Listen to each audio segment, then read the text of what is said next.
Bienvenue à la plateforme de bioinformatique de l'Institut Imagine. Notre mission est de fournir aux chercheurs et aux médecins de l'Institut des outils informatiques leur permettant d'analyser les données génétiques de leurs patients. Celles-ci sont issues du séquençage de l'ADN réalisé par la plateforme génomique grâce au séquenceur Novasec.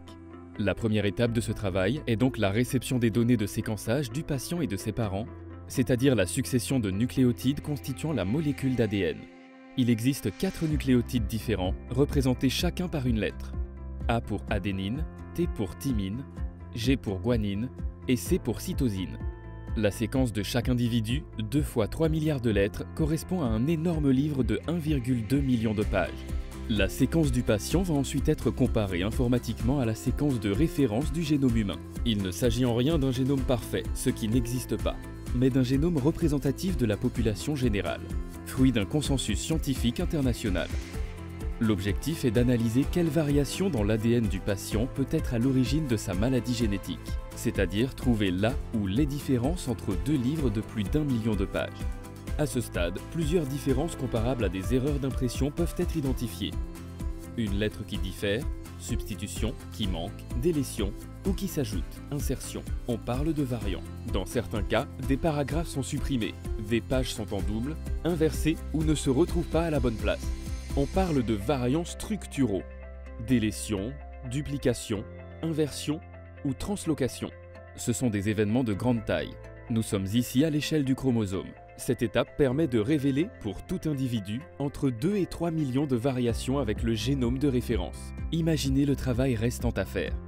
Il faut maintenant faire le tri. En effet, certaines variations peuvent être responsables de la maladie génétique du patient. Ce sont les mutations pathogènes. Mais la plupart reflètent simplement la diversité humaine. Taille, couleur de cheveux ou de peau, elles sont appelées polymorphismes. Pour différencier les variations potentiellement pathogènes des polymorphismes, nous utilisons toutes sortes d'informations. D'abord, parce que nous étudions des maladies génétiques, souvent rares, nous recherchons avant tout des variations rares et écartons toutes les variations trop fréquentes par rapport à la prévalence de la maladie, c'est-à-dire sa fréquence dans la population générale. Nous utilisons pour cela des bases de données partagées par la communauté scientifique internationale où nous recherchons la fréquence de chaque variation dans la population mondiale. Puis, nous regardons la conséquence de la variation sur la protéine codée par le gène porteur de cette variation. C'est l'étape d'annotation. Parfois, la variation conduit à des protéines trop courtes ou anormales, ce qui permet de penser qu'elle est peut-être responsable de la maladie génétique du patient.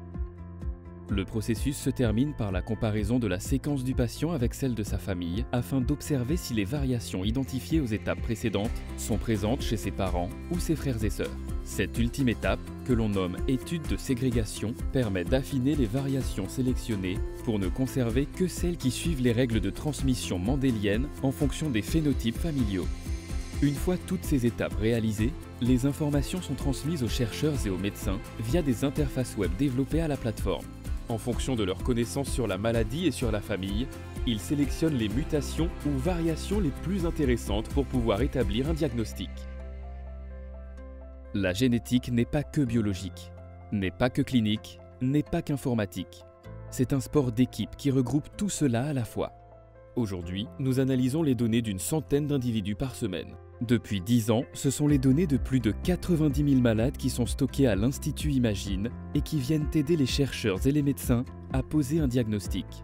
Mais surtout, les enfants malades et leurs familles à mettre un nom sur la maladie et aboutir à un conseil génétique, des études cliniques et, rêvons, parfois à un traitement.